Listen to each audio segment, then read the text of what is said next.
Good afternoon. I'm Adrian Dix, BC Minister of Health. To my right is Dr. Bonnie Henry, the Provincial Health Officer for British Columbia. We're honored to be here on the territory of the Lekwungen-speaking people of the Songhees and the Esquimalt First Nation.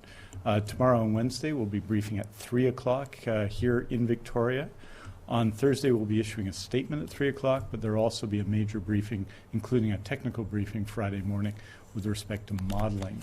That will be in the morning on Friday. The public briefing will be later, but there'll be a press technical briefing beforehand. With that, I'd like to introduce Dr. Bonnie Henry. Thank you, and good afternoon. Today's update covers the last 2 days here in British Columbia, so 2 time periods between April 11th and 12th, and then between April 12th to today. So we have sorry, I have to read my notes here. So between April 11th and 12th, we had 25 new people test positive for COVID-19 in BC.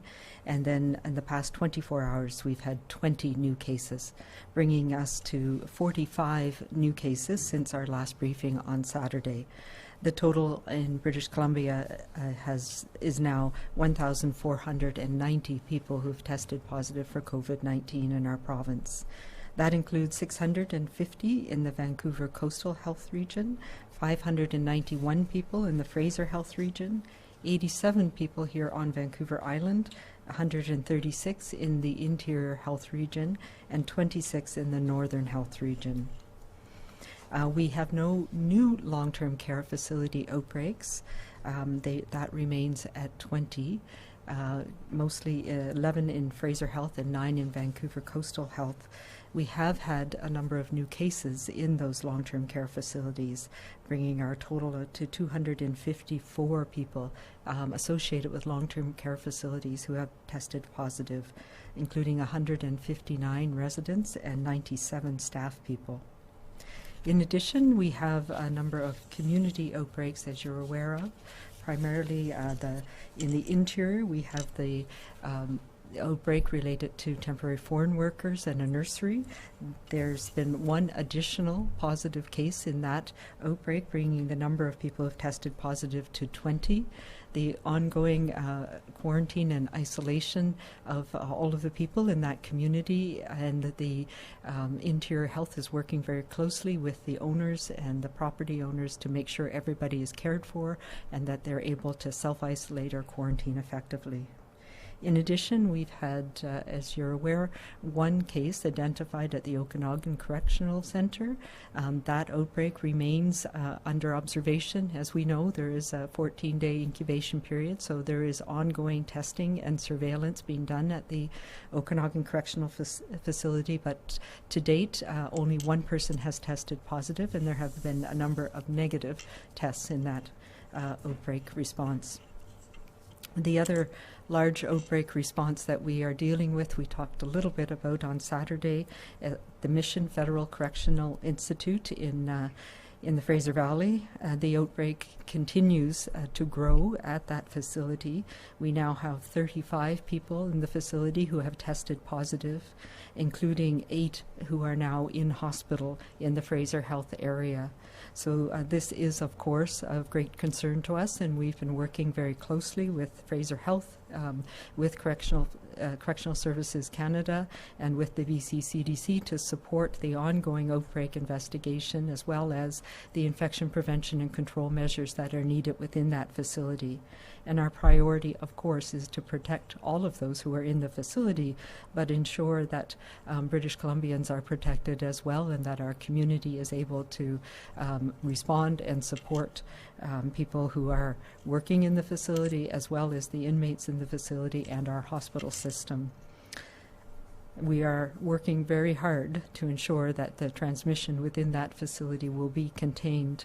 Unfortunately, as we talked about on Saturday, there was quite a lot of transmission that happened before the outbreak was recognized, and we are now seeing people who were exposed over the previous 2 weeks developing symptoms.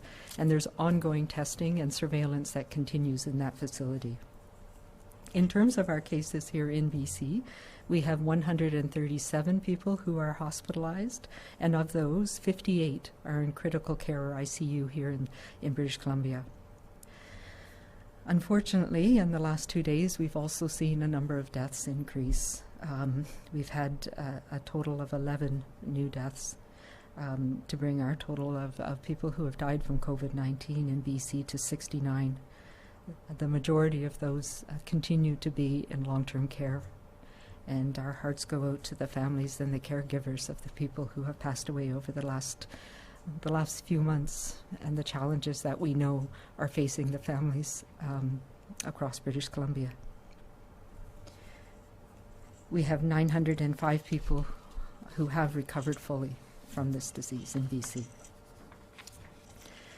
One of the key things that we have implemented in British Columbia to ensure that we have ongoing protection of our communities and our families as we welcome our fellow British Columbians home from where they might be around the world is our requirement for approved self-isolation plans for all returning travelers.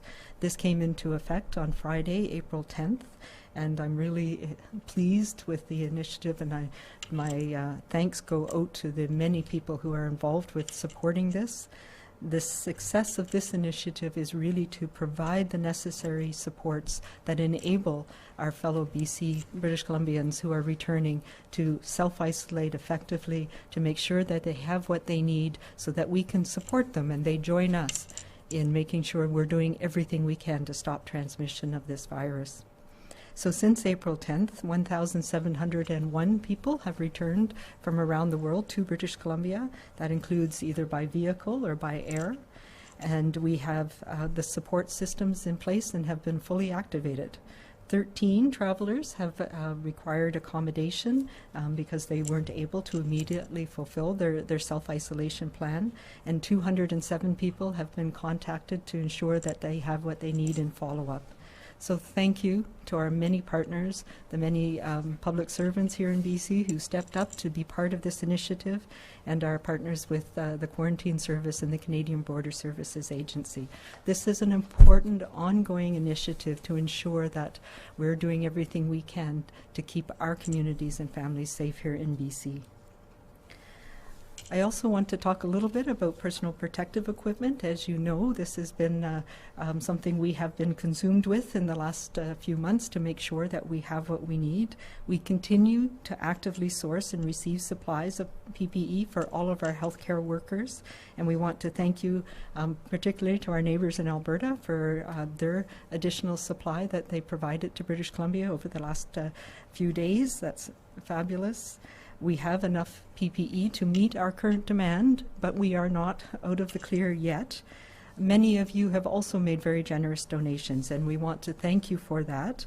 And but to remind people that the best way for you to donate or to offer your services and products is through the Supply Hub that has been established, and you can go to Supply Hub. And that is an important thing for us because we have a team of people who are able to make sure that anything that is donated meets the specifications that we need, particularly the medical specifications.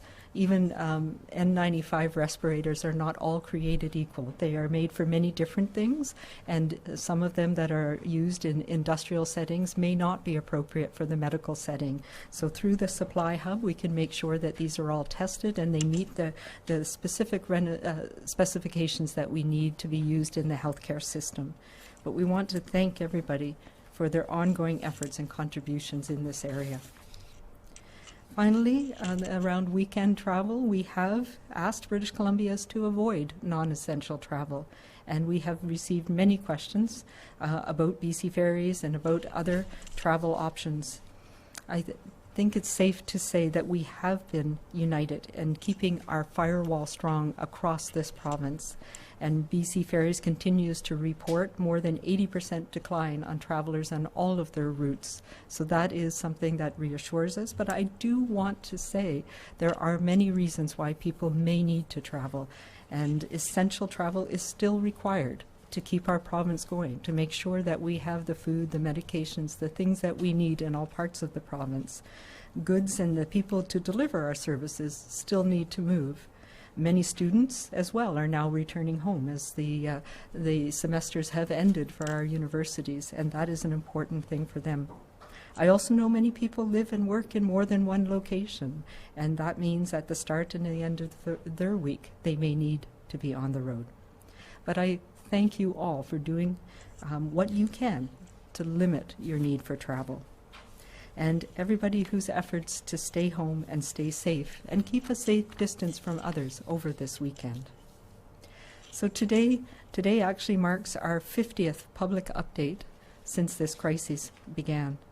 And it's a key part of how we are trying to keep you informed and make sure that you know everything that we are doing, and that we all have the information that we need to take the actions to protect our families and our communities. And Minister Dix and I remain committed to maintaining these updates for as long as they are needed. It is so important for all of us to keep going with everything that we are doing now. It is holding us, it is holding our line, it is allowing us to deal with these issues in a way that is the best that we can do for our province. We'll keep going with our updates and with our 24/7 provincial response on this issue for as long as we need to do that. And I'm asking you as well to please keep on the line, hold that line, keep doing what you are doing. And especially for our youth and our young people and our children, remember, this is not forever, but it is for now, and what you're doing is making a difference. So thank you for doing your part with kindness and with care.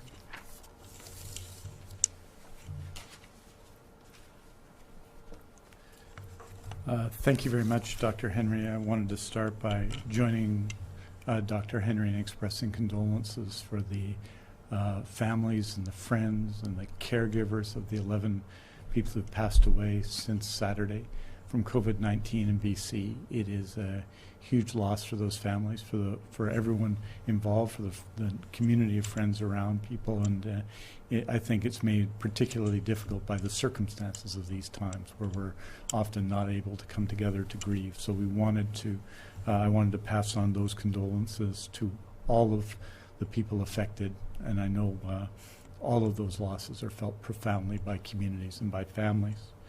I wanted to note, Dr. Henry talked about the 1,490 cases, and the majority of which, of course, are recovered in BC now.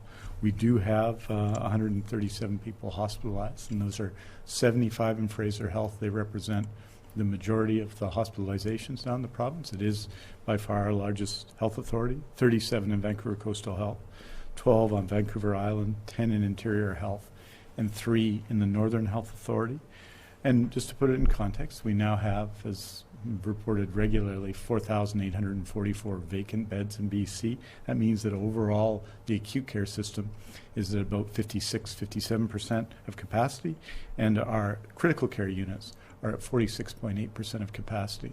I just want to briefly say what I think everyone understands, but sometimes we don't say explicitly, is that is an extraordinary, remarkable effort by people in the community, by primary care physicians and nurse practitioners and nurses and others, by all those involved in public health, that so many people have recovered in their homes with the support of public health, is a demonstration of where a huge part of the effort has been to fight COVID-19 and to help people recover when they get sick from COVID-19. I wanted to acknowledge that today, that you don't have that many people in the community who might regularly be in acute care without an extraordinary effort by everybody in the healthcare system. I wanted to just say a few things about PPE, that we, of course, are continuing to have success sourcing PPE from some traditional vendors, but also new international vendors, the federal government, and donations. I'd like to join Dr. Henry in expressing our appreciation for the generous offer from Alberta to share 250,000 N95 respirators with us. This is a great example of provinces working together to ensure that we don't find ourselves in critical situations. And as I've said before, our supply continues to arrive in amounts that's keeping us ahead of the need. And when we'd love to say we're in a position that we're flush for a long time, that is still no longer the case. We still have to work on this both on the supply side and ensuring that we use PPE properly. Over the weekend, the Saturday and Sunday, we had an example. For example, a shipment of PPE that arrived with 109,895 respirators, 51,000 face shields, and 1,200,000 gloves. More shipments are expected to arrive this week, but as is our pattern, we're not going to announce shipments until they arrive. I'd like to also reiterate that despite unprecedented international demand for PPE, BC is making sure that our acute care settings, but also long-term care and assisted living and other areas of the health system that need PPE to keep healthcare workers and residents and populations and patients safe, get those. We appreciate it that there are needs outside of those priority areas, and we're working hard to bolster our supply so we can continue to meet needs in the full spectrum of healthcare. And I'd also like to acknowledge, particularly in the Provincial Health Services Authority, but all of the health authorities, the work that's being done to sort and to assess and to test PPE that's coming from new sources to British Columbia, and make sure that every piece of PPE that comes into the province is safe and effective before it makes its way into the healthcare system. Clearly, we're very happy as well with the work that's happened at borders, at land borders and at airports, a lot of it led by BC public servants. We're very proud of their work, very proud of the fact that so many people who've come have now filled out, or all the people who've come have filled out self-isolation plans where they can, and where they can't, they're being assisted either to fulfill their self-isolation plan at their place, at their home, at their place of residence, or get assistance through receiving accommodation from the provincial government. We also want to thank our partners at the federal level for that. I think that change, which is, we're hopeful that will be followed up by other jurisdictions across the country, because people who return to British Columbia often do so through Toronto and through Montreal, that those measures will be taken up across the country soon. I want to acknowledge the work of Vancouver Coastal Health and Fraser Health in establishing new acute care surge capacity, both at the Vancouver Trade and Convention Centre, that's I think 271 beds, and at Royal Columbian Hospital at the new Phase 1 development at Royal Columbian Hospital, a further 80 beds. That work was done extraordinarily quickly, and I'm very proud of the work that's been done. And finally, I'd just say about the weekend, we get information from BC Ferries and others, and just to put it in context, because I know that there's been a lot of discussion and a lot of frustration in communities about people who may appear at least to be traveling unnecessarily, and there's some concern about that. And undoubtedly there are cases where that's the case. However, I would like to note that on the major routes, according to BC Ferries, and this is information we've received from them that I think they're making available publicly, last year, 2019, on the major routes, which are the Schwartz Bay, Nanaimo, Tsawwassen routes, 173,284 people from Thursday to Sunday on Easter weekend. This year, 14,633, which is 92% less. On the Horseshoe Bay to Langdale route, last year 21,398, this year 3,911. The Southern Gulf Island routes, 23,349 to 3,342. Other minor routes, 42,904 to 8,908. I think one of the reasons, and having spent obviously time in my home this weekend in the Collingwood neighborhood of Vancouver, one of the reasons why I think there's a lot of focus on people who are not following the rules or seem not to be following social distancing rules or physical distancing rules is the extraordinary work that's being done by everybody. And I'm very proud of people in my neighborhood, in my community, and communities across BC who are doing extraordinary work. And of course, it's not perfect, and maybe it can't be perfect. At least it's not perfect yet. But I remain amazed and respectful at the same time of all those British Columbians who are sacrificing so much in this cause. It is humbling that our whole communities have been involved, and we have to stay that way. We have to stay 100% committed. We have to stay 100% all in. Our path is as clear as that achievement of what we see in our communities now.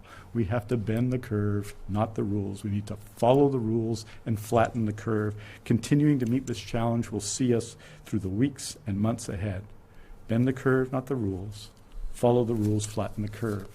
And with that, we're happy to take your questions. Okay. Is that on the questions? Okay, so we'll move into the questions portion now. Just as a reminder, please press *1 to enter the queue. You are limited to one question, and I would ask that you please unmute your phones. You will not be audible until I call your name. First question today is from Richard Zussman, Global News. Go ahead, Richard. Minister Dix, you mentioned following the rules, and this is for both you and Dr. Henry. There's been a video posted online, I'm not sure if you've seen it in Vancouver, that's been viewed more than 1.7 million times. Are you, and advocating for breaking those rules and going outside and enjoying the sunshine. Do videos like this concern you that the message will resonate with people and people will watch this and say, hey, how about I go out and break these rules as well? Yeah. I'll start by saying, you know, I think there's lots of really great videos out there, including a certain cooking show that I was amused to watch. And I think it reflects that people are paying attention, and they may be looking at videos that tell them to break the rules because of concern, and I get a lot of emails about it. But I think if we look, and I look in my neighborhood, we look at places around the province, the vast majority of people are doing what we need them to do. I do think it is important for us to go outside. I think it's important for our mental health as well as our physical health and our family health. So I encourage people to go outside, but to do it in a way that maintains that distance. We know this virus can't magically jump between people. So when you are outside, if you have that distance between you, you're being safe. And I have seen many, many examples of people who are having a conversation with their neighbors from a safe distance. And we can't lose that important connection that we have. People are out with their family, with their housemates, having picnics, sitting in the sun, going for a walk. Those are fine. It is the gathering together inside that we know this is most likely to be transmitted. And I'm really grateful that most people are following the rules.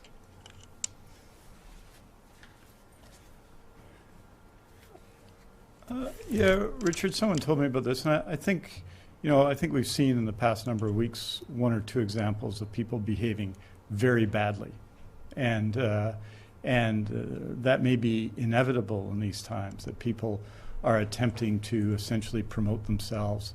And what I think genuinely, if you look in any depth at their other views, are marginal views. And I think what I'd say to people is focus on what we need to do together, and don't allow people who are attempting to promote themselves by using the suffering of others to distract us. Don't promote them, don't look at them, but focus on what we need to do together. Next question comes from Gordon Hoekstra, Vancouver Sun. Well, good afternoon. Dr. Henry, I know a couple of weeks ago, I think you said that you hadn't entirely given up hope about a reprieve, partial reprieve from the summer, you know, with influenza, you know, if the virus acts like influenza to some extent, and that you'd be keeping an eye on, you know, countries like Australia and New Zealand. What's your thought about that today? Yeah, it's really challenging to tell. We're now seeing in some, in New Zealand, Australia, slightly increases. We're at that transition zone right now where we have seen influenza fall away here. People are still early into the influenza season in the Southern Hemisphere. So I really can't tell yet. And it's discussions we're having with those who know way more than me about respiratory viruses around the world. I think that the challenge we have is this is such a new virus and there's so little immunity to it that it may still continue at a lower level, even if it wanes somewhat with the warmer weather. So I think it can't hurt us. It may be helping us, particularly over the coming weeks. We'll see that. Next question is from Kat Slepian, Black Press.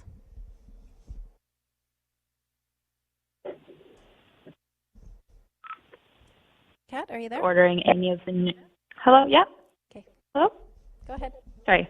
As for Dr. Henry, or I guess Minister Dick, curious whether or not BC is going to be ordering any of the new rapid tests developed by a company out of Ottawa, and if not, why not? And if so, how many? Yeah, so the new Spartan test that we're just, or the new test developed by Spartan, so it's a NAT test, we call it a nucleic acid test, which tests for the the RNA, in this case, of the virus that we're looking at. So we do have, our labs are doing that type of test already in British Columbia, so it is a nucleic acid test that we do at our BC CDC lab, and we now have, as you know, our 7 linked labs in British Columbia. We have also been focusing on a more rapid test that we can deploy to some of the areas where we have challenges with transporting specimens back and forth. So it's a very similar type of thing to the Spartan machine. And it's one that uses a gene expert, which is a machine that we happen to have some of in British Columbia. So our strategy right now is to deploy those to areas of the province where we're having challenges with turnaround time around testing, and that has been rolled out over the next week or so. So this new test has very low capacity as well, so that you can't do a whole lot at once. So it is also good for these types of things where more remote communities where you can do it within a fairly short turnaround time. But right now we have an already proven machine that can do that, and the tests available to do that we're deploying. The other thing that we understand from the Spartan tests is the initial ones are also already spoken for, so it wouldn't be until later in the summer that they'd be available. So we're focusing right now on the deployment of the ones, the tests that we have in hand over the coming weeks. But of course we'll be watching and seeing where these might be of value for us once they become more available later on in the summer. And the other thing around testing, of course, that we're really focused on is how we can supplement our understanding of this pandemic in British Columbia with serology testing. And I'm very excited to know that that's going to be coming online hopefully in the coming week, 10 days. And our strategy, and we'll talk more about this later this week, about how we can use serology to better understand the pandemic so far and how we can use it to support our measures going forward. So those are the 2 areas that we're working on right now. Okay, next question is from Les Lane, Times Colonist. Dr. Henry, you co-authored a paper 9 years ago, Social Distancing as a Pandemic Influenza Prevention Measure. And to sum it up as briefly as possible, you reviewed a lot of scientific studies from around the world, and I think you raised some questions about the empirical evidence that shutdowns have an impact, particularly school closures. I don't know if you recall that piece offhand, but I was just wondering if you could discuss it. Sure. Yeah, so that is, as I've said, I've been involved in thinking about these types of things for a number of years, including on a WHO technical advisory group on our Canadian Pandemic Influenza Planning Committee, which I've chaired for a number of years. And that paper came out of our experience with H1N1 in particular around the world. And there was a lot of discussion internationally and nationally about whether school closures made a difference in the trajectory of that pandemic. And my concern, a lot of it is based on modeling. And of course, as you've heard me say many times, modeling has its challenges. It helps in understanding some aspects of what could be expected, but none of them are perfect and none of them are right. They're not predictive. So in that paper, my concerns were really about balancing the impacts, particularly of school closures. And this was a focus that we had been looking at. So I'm only one of the authors of it, that we had been looking at a long time. And it is reflected on how we're managing with our schools here in BC now. We know that if you have school closures, for them to be particularly effective in an influenza pandemic, it needs to be for a fairly lengthy period of time. We're seeing that as well with coronavirus. And we know that there are some people that are more disadvantaged during a school closure than others, particularly students who have a chaotic home life, who may have challenges with food security in their home life, may have issues with being able to access online resources, for example. And we know that children who are falling behind when we have prolonged school closures, they may never catch up in their lifetime, and that has effects on their health and on the health of their families going forward for many generations. So the point of that paper was saying we needed to understand how we could do school closures to minimize transmission risk, but still support those most in need in our communities and those children who are most in need so that they don't fall behind so much. And that is one of the things that we've been working very hard with the Ministry of Education here in British Columbia to ensure that we reach out to those families where students have more needs, where the school lunch programs, for example, may be one of the most important meals of the day for many children and many families across the province. And there's been some really great initiatives in the school districts around the province to support those children and those families. So that was the focus of the paper for me, was really about recognizing the unintended consequences of prolonged school closures and making sure that if we did them, if they were the thing that needed to be done, as in this case, that we did them in a way that supported the most disadvantaged. Keith Baldry, Global News. Hi, Dr. Henry, Minister Dix. I wonder if there's any explanation why the Fraser Health Authority has more people in hospital than all the other health authorities combined. I know it's the most populated, but is there something going on there that's not going on elsewhere? I think there's a couple of things. Some of it is related to where the outbreaks were in Fraser Health. And particular now, we know that at least 8 of the hospitalized patients are related to the Mission Correctional Facility. So yes, it's a little bit of the population affected, who many of the earlier travel-related cases, for example, and where people are living. So there's nothing particularly different. One of the things in Vancouver Coastal that has led to perhaps a lower hospitalization rate has been that many of the cases have been in long-term care, and people have been staying in their residence in long-term care rather than being transferred to hospitals. Next question is from Binder Sudjan, CTV. Hi, Dr. Henry. Sorry. Can I just say I will be presenting some more data later this week along with our modeling around the demographics and the epidemiology of who has been affected by this virus. What are the age ranges? What are the locations, the types of epidemiologic information that will help you get a better picture of who exactly has been affected. So sorry about that. Okay. Go ahead, Binder. Thank you. Sorry, Dr. Henry. So I just wanted to ask you, at the federal level, there's been a lot of talk about outbreaks at long-term care facilities. And BC introduced stricter measures about a month ago. And I know today you're talking about more cases at some of those facilities. Can you talk a little bit about why you think we continue to see those, and if it's possible to fully restrict the number of cases that are coming out of those facilities? And also wondering if you can just clarify, out of the 20 cases, does that include South Granville Park Lodge, where we are hearing there's another cluster of cases?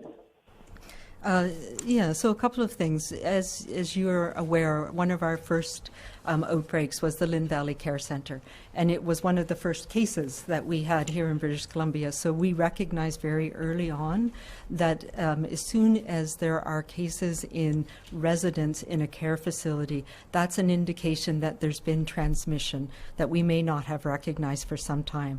And with all of these outbreaks with this virus, once you get behind and are playing catch up, it's very challenging. We're seeing that in the Mission Correctional Facility as well. So there are a number of the long-term care facility outbreaks where several cases were identified. And then, of course, once you identify a case, you know that there's people who have been exposed. and we have to wait the 2 weeks incubation period to understand who's actually going to develop this disease.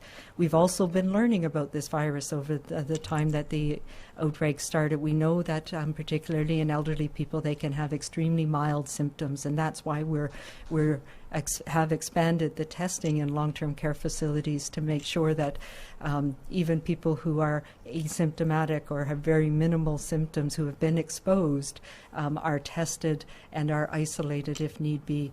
So it is incredibly challenging once you start having an outbreak, when there's been transmission, understanding who's been exposed and who hasn't, and then when they develop disease, even recognizing it in some people, either elderly people who may have very mild symptoms, or young healthy people, most of our healthcare workers, who also may have very mild symptoms.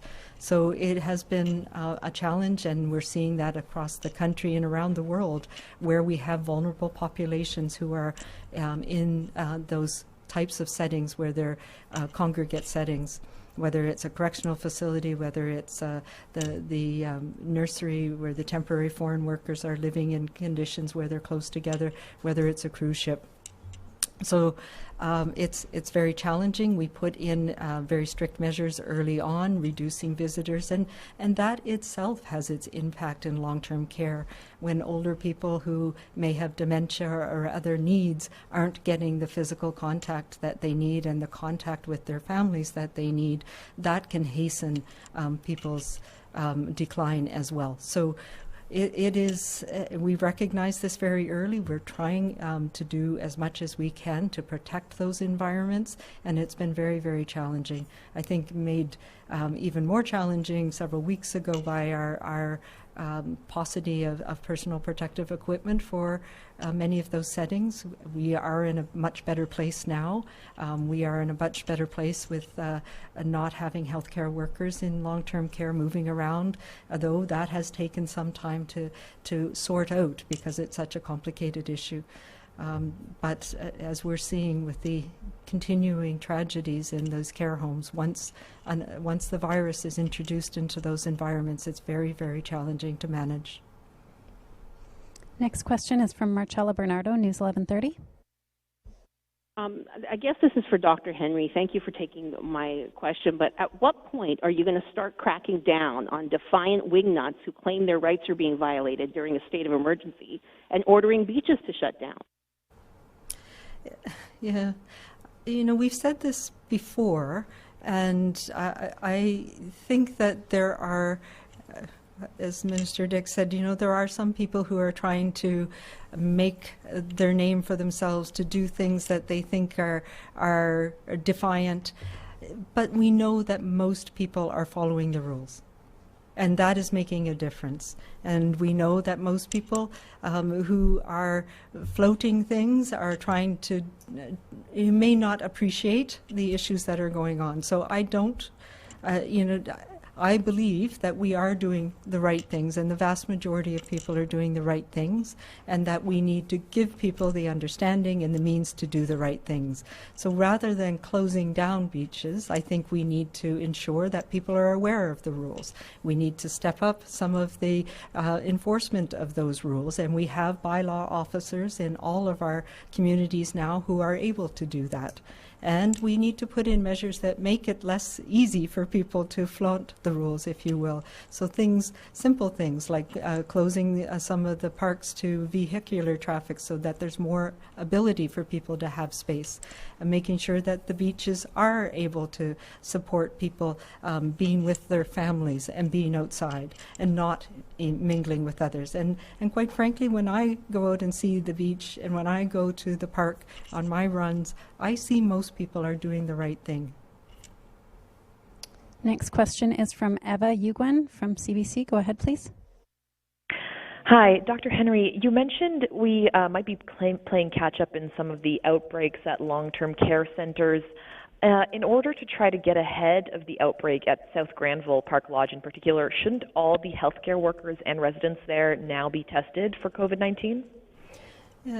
So what we are trying to do for all of the outbreaks that we have and for all long-term care facility is put in those preventive measures. And part of the important part of the preventive measures is assessing healthcare workers every day for screening for symptoms, screening residents on sometimes several times a day for symptoms, wearing of personal protective equipment for all of the interactions. The testing, unfortunately, doesn't tell us the whole story. People can be negative 1 minute and positive within an hour.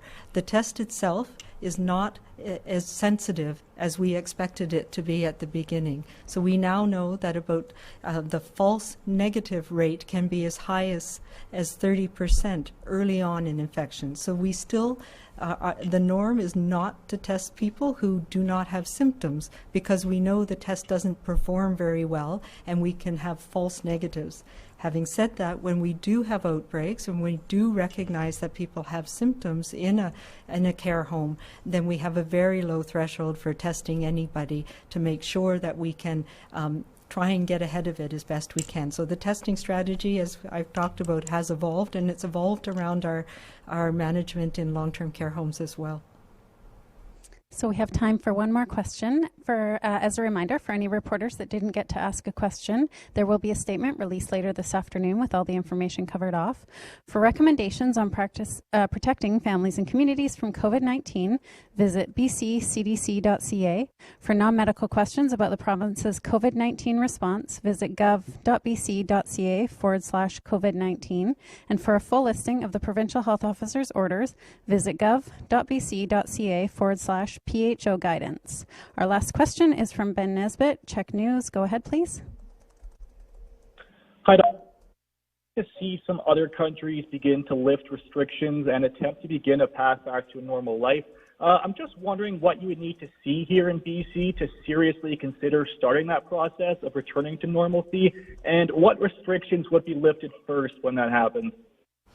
I don't have those answers for you yet. Just to say, there's a whole variety of things we're looking at. And part of it is the context that we're in, both in Canada and in North America. That's important. So we need to be cognizant of what's happening across the country and in our jurisdictions that are around us, because that affects us as well. So things like putting in our border measures are really important. Recognizing that we're at the same place as our neighbors in Alberta, across the prairies, what we're looking at in Ontario and Quebec as well.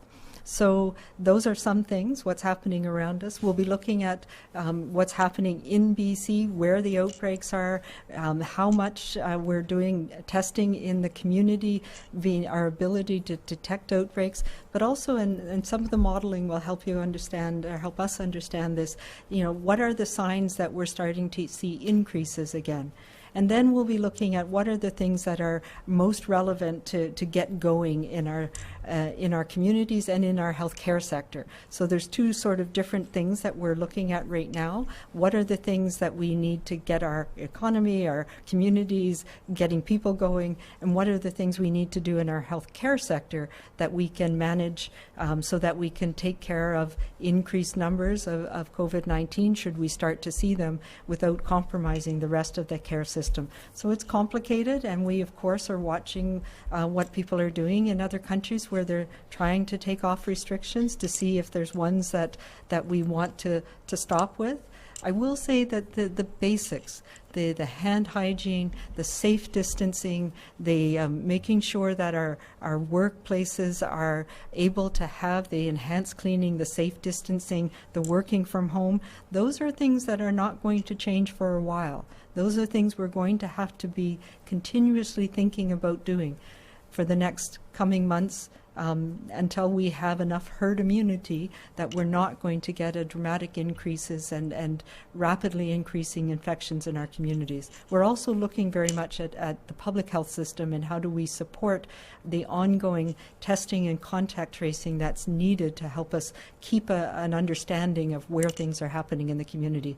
So it is complex, and there's lots of very wise people with way more expertise in this area than me that are looking at this over the last coming weeks, and we'll be describing some of this in more detail later this week. En français? Juste en français. Juste pour dire que depuis samedi, on a eu 11 morts de plus de COVID-19 en Colombie-Britannique. Bien entendu, on voit nos condoléances à tous ceux qui ont perdu un proche, que ce soit un ami ou un membre de sa famille. C'est bien entendu un week-end douloureux pour eux et pour nous. Il y a 1490 cas en Colombie-Britannique, 45 de plus depuis samedi, donc 2 jours, donc 25 de samedi à dimanche, et puis 20 de dimanche à lundi. Nous avons aussi 137 personnes qui sont hospitalisées en Colombie-Britannique, ce qui est à peu près la même que la semaine dernière. Donc, la majorité de ces gens-là sont dans la région de santé de Fraser, et il y a bien entendu une situation très sérieuse aux prisons à Mission qui a un effet sur ces normes, bien entendu, mais qui démontre le défi qui reste devant nous pour nous adresser à ce problème, cette crise d'urgence dans notre système de santé et dans notre société. Donc, merci beaucoup. Thank you very much, and we'll see you tomorrow.